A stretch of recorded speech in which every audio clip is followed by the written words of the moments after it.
प्यारे विद्यार्थियों, आपका एक बार फिर बजरंग स्टडीज यूट्यूब चैनल में स्वागत है। हम पढ़ रहे थे मौर्यकाल और मौर्यकाल से संबंधित जो ग्रंथ हैं उन ग्रंथों पर हम बात कर रहे हैं। एक ग्रंथ हमने पढ़ लिया है, कौटिल्य का अर्थशास्त्र। अगला महत्वपूर्ण ग्रंथ है मेगास्थनीज की इंडिका, जिससे मौर्यकाल के बारे में जानकारी प्राप्त होती है। यदि हम मेगास्थनीज के बारे में जानकारी प्राप्त करें तो हमने पहली क्लास हुई थी उस समय मेगास्थनीज के बारे में जानकारी प्राप्त की थी। जो मेगास्थनीज था, यह मेगास्थनीज 304 ईसा पूर्व से 299 ईसा पूर्व तक पाटलिपुत्र में रहा था। जब 4-5 वर्ष पाटलिपुत्र में रहा था। इस समय जब मेगास्थनीज पाटलिपुत्र में रहा तो इस समय यहाँ रहकर इसने पाटलिपुत्र के अंदर जो देखा वह सभी इंडिका नामक पुस्तक में अंकित किया। एक अंग्रेज अधिकारी है, विद्वान है, डॉक्टर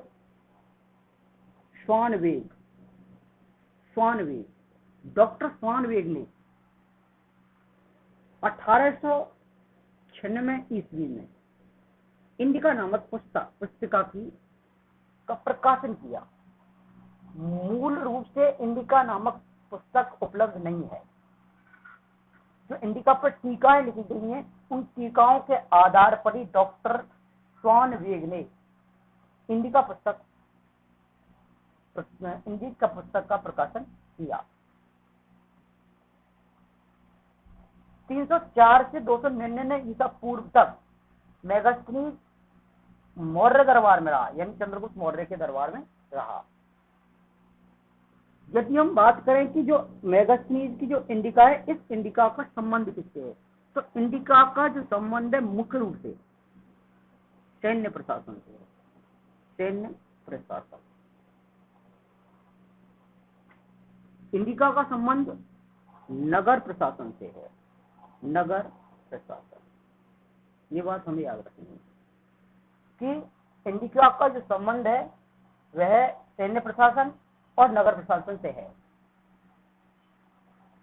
यदि हम इस इंडिका के बारे में बात करें तो इंडिका में जो पाटलिपुत्र है, पाटलिपुत्र इस समय जो पाटलिपुत्र थी वह मगध की राजधानी थी। जो पाटलिपुत्र है,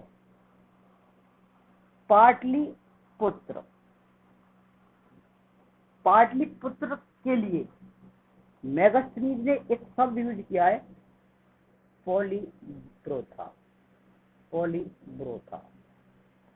मेगास्थनीज ने पाटलिपुत्र को पॉलीब्रोथा कहा है। मेगास्थनीज ने पाटलिपुत्र को पॉलीब्रोथा कहा है। यदि हम मेगास्थनीज के बारे में और हम जानकारी प्राप्त करें कि उन्होंने इंडिका में भारत के संदर्भ में क्या क्या बातें की, मेगास्थनीज कहता है कि जो पाटलिपुत्र है, पाटलिपुत्र वर्तमान का जो पटना है, पाटलिपुत्र का मतलब है वर्तमान का जो पटना, बिहार का जो पटना का क्षेत्र है वो पाटलिपुत्र कहलाता था उस समय। जो पाटलिपुत्र है, यह पाटलिपुत्र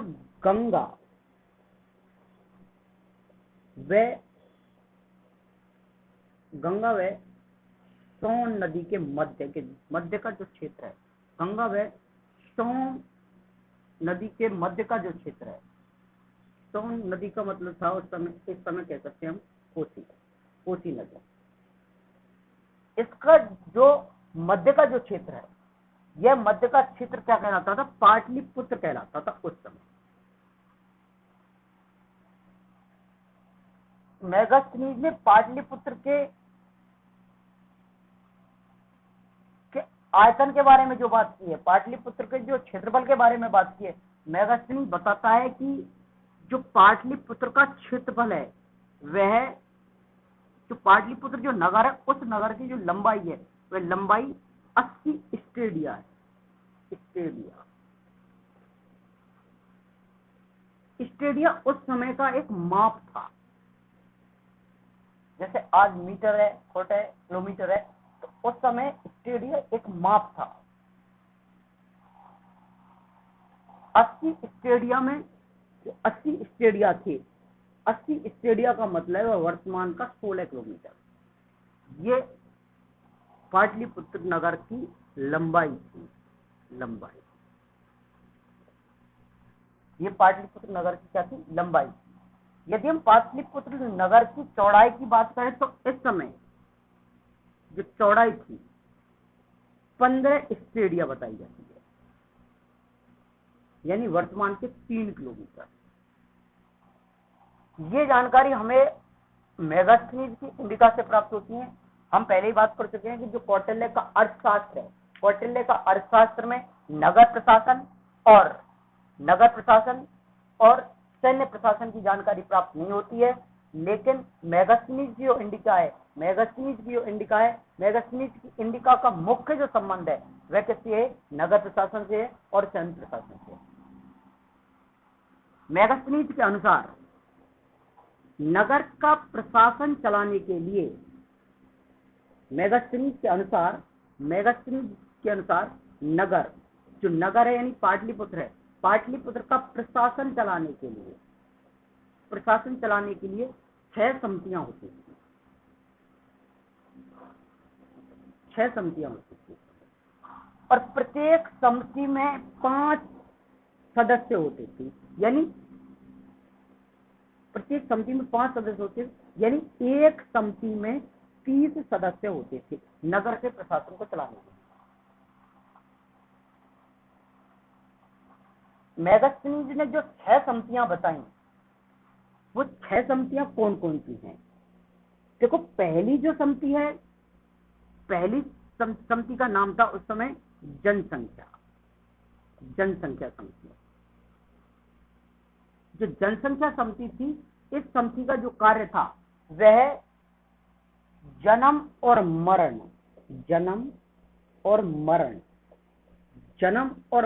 का पंजीकरण करना। जो जनसंख्या नामक जो समिति थी, इस समिति का जो कार्य था वो जन्म और मरण का पंजीकरण करना। कितने लोग जन्म ले रहे हैं और कितने लोगों की मृत्यु हो रही है, इस प्रकार का लेखा जोखा रखना। रखने का काम किसका था? यह था किसका था? जनसंख्या नामक जो संस्था थी, समिति थी, इस समिति का। दूसरी जो समिति थी वे थी विदेश समिति।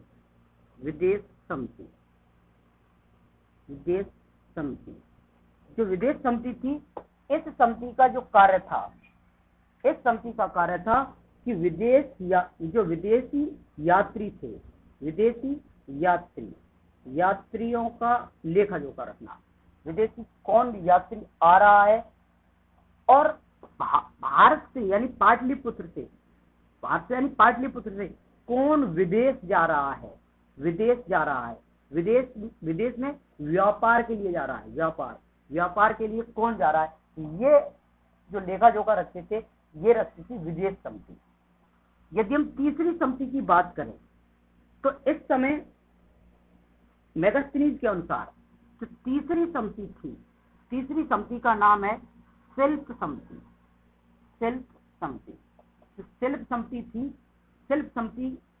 शिल्प समिति का मतलब है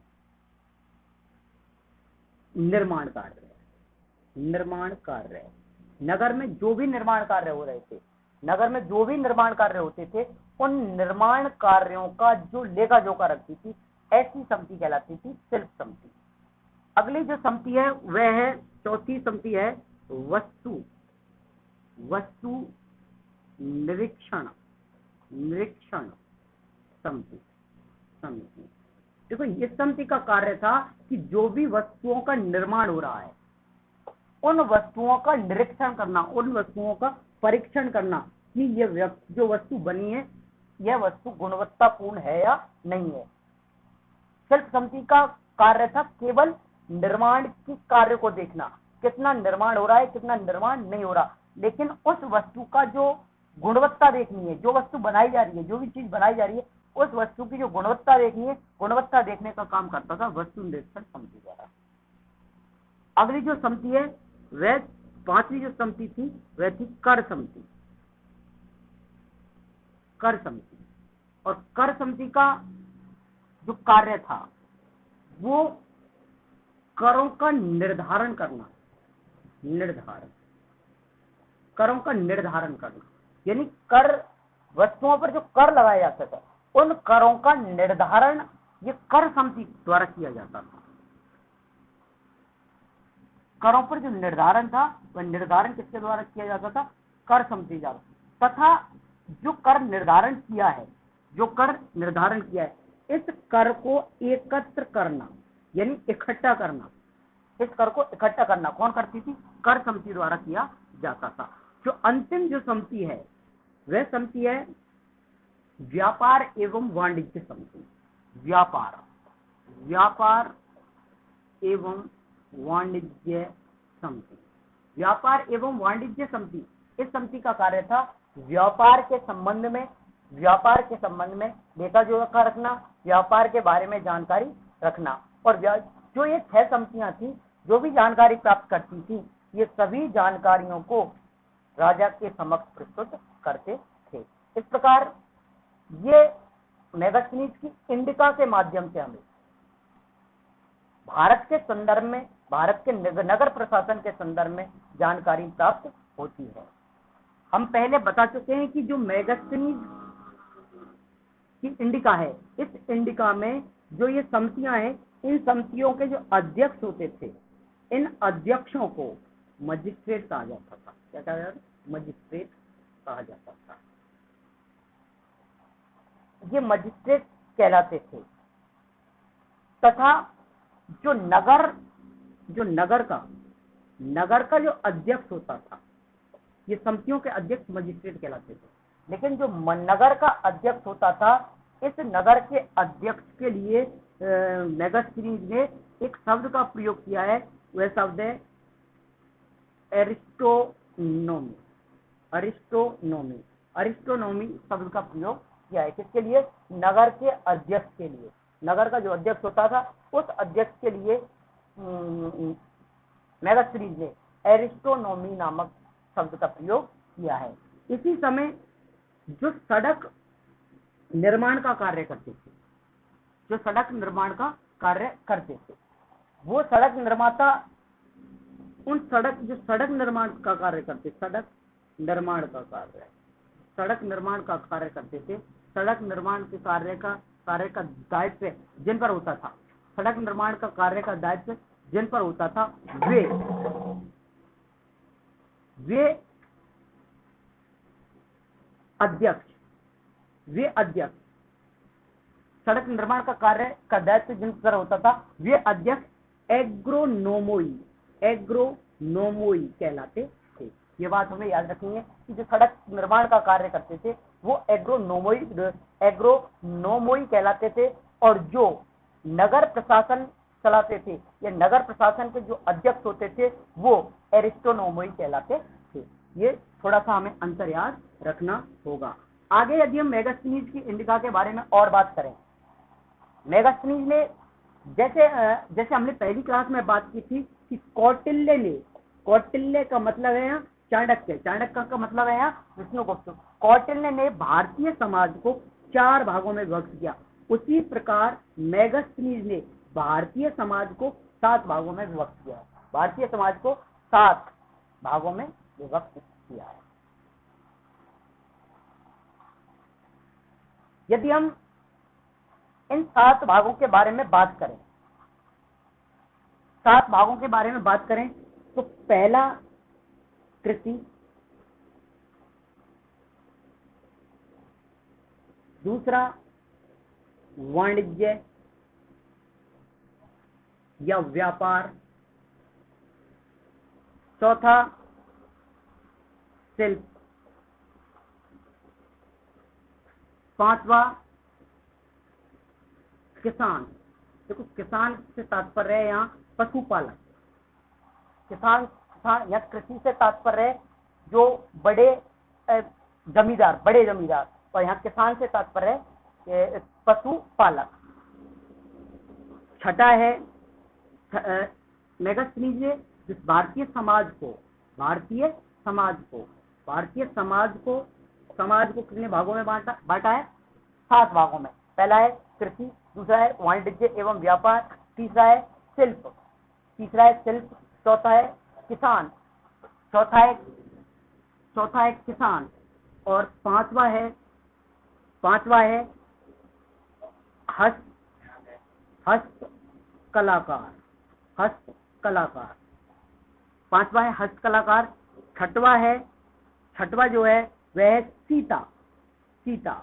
छठवा जो है वह सीता है। तो सीता से तात्पर्य है यहाँ जो कृषि योग्य भूमि होती थी, कृषि योग्य जो भूमि होती थी, उस कृषि योग्य भूमि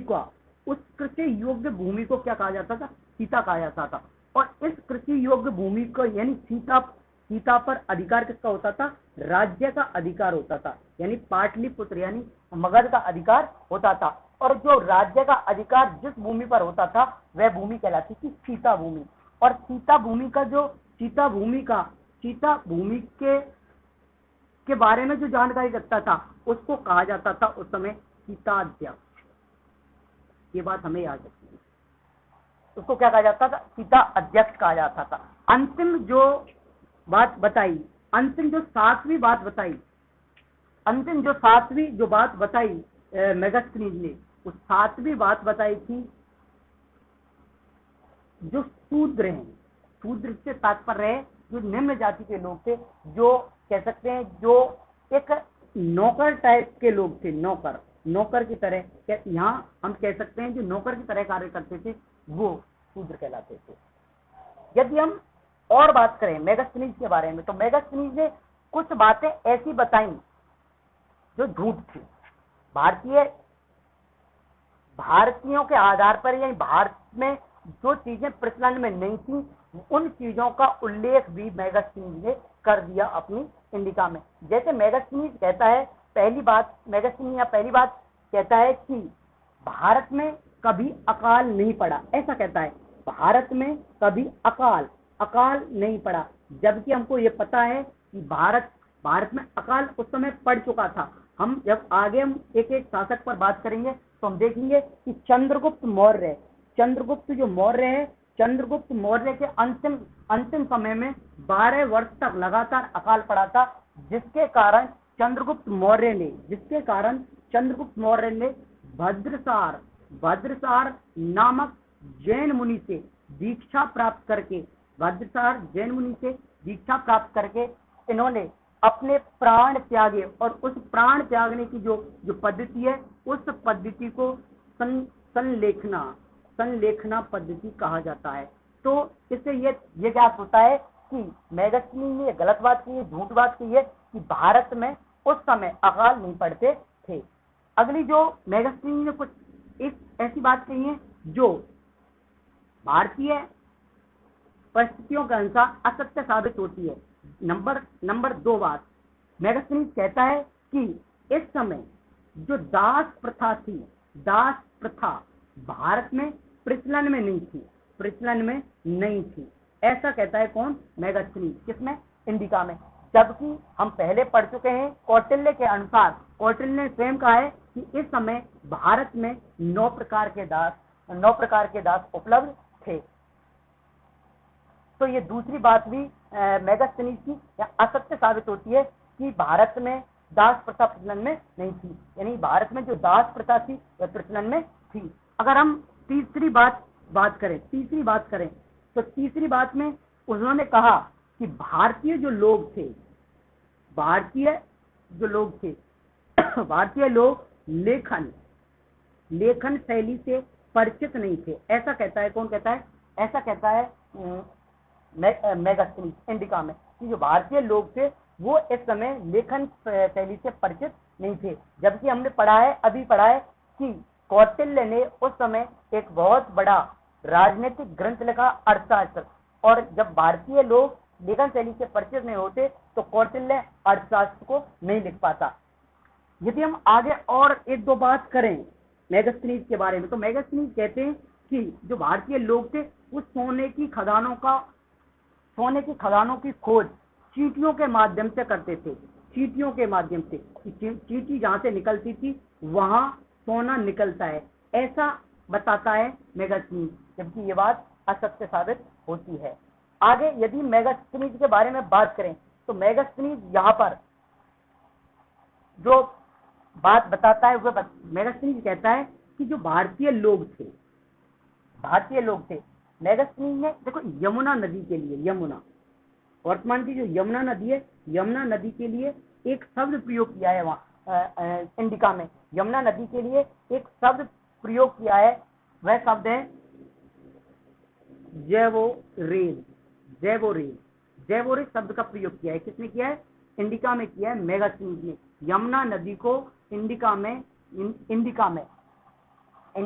जैवोरेज कहा है। और भगवान कृष्ण को, भगवान जो कृष्ण है, भगवान कृष्ण को हेराक्लीज कहा है, हेराक्लीज कहा है। वो कहते हैं कि जो भारतीय लोग थे जैवोरेज के तट पर हेराक्लीज नामक देवता की पूजा करते थे, ऐसा बताते हैं कौन? मेगास्थनीज। मेगास्थनीज कहते हैं कि जैवोरेज का मतलब है यहाँ यमुना, और हेराक्लीज का मतलब है कृष्ण। वो कहते हैं कि जो भारतीय लोग थे वो जैवोरेज नामक नदी के किनारे हेराक्लीज नामक देवता की पूजा करते हैं, ऐसा बताते हैं। कौन बताते हैं? मेगास्थनीज बताते हैं। आगे यदि हम मेगास्थनीज के बारे में और हम थोड़ी सी जानकारी प्राप्त करें तो मेगास्थनीज एक यूनानी देवता है, वह भगवान शिव की तरह दिखाई देता है, और वह उसका नाम है डायोसिस। भगवान शिव की तरह दिखाई देने के कारण भगवान शिव को मेगास्थनीज ने क्या कह दिया? डायोसिस कह दिया, क्योंकि डायोसिस एक यूनानी देवता है और वह किसकी तरह दिखाई देता है? वह भगवान शिव की तरह दिखाई देता है। इस प्रकार मेगास्थनीज की इंडिका में भारतीय लोगों से संबंधित ये जानकारियां और प्राप्त होती है। आगे यदि और बात करें हम तो कि हमने अब तक नगर प्रशासन देखा था, अब हम मेगास्थनीज के अनुसार जो दूसरी बात है वो है सैन्य प्रशासन। सैन्य प्रशासन के बारे में याद रखेंगे। सैन्य प्रशासन के बारे में याद रखेंगे कि सैन्य प्रशासन के बारे में मेगास्थनीज क्या बताते हैं। सैन्य प्रशासन के बारे में मेगास्थनीज कहते हैं कि सैन्य प्रशासन के लिए भी 6 समितियां होती थी। नगर प्रशासन के लिए भी पहले बात की हमने 6 समितियां थी, और सैन्य प्रशासन के लिए भी 6 समिति, और प्रत्येक समिति में वो 5 सदस्य होते थे, और कुल कितने सदस्य हो गए? 30 सदस्य हो गए। यदि हम इन 6 समितियों की बात करें तो 6 समिति, पहली समिति है पैदल जो सेना है, पैदल सेना समिति। हम सैन्य प्रशासन के बारे में बात कर रहे हैं। सैन्य प्रशासन में सेना के बारे में जानकारी प्राप्त करेंगे। और पहले हमने की थी नगर प्रशासन, वहां नगर के शासन के बारे में बात की थी। अगली जो दूसरी समिति है घुड़सवार समिति। तीसरी जो समिति है वह है रथ सेना समिति। चौथी समिति है हस्ती यानी हाथियों की सेना। पांचवी जो समिति है नौसेना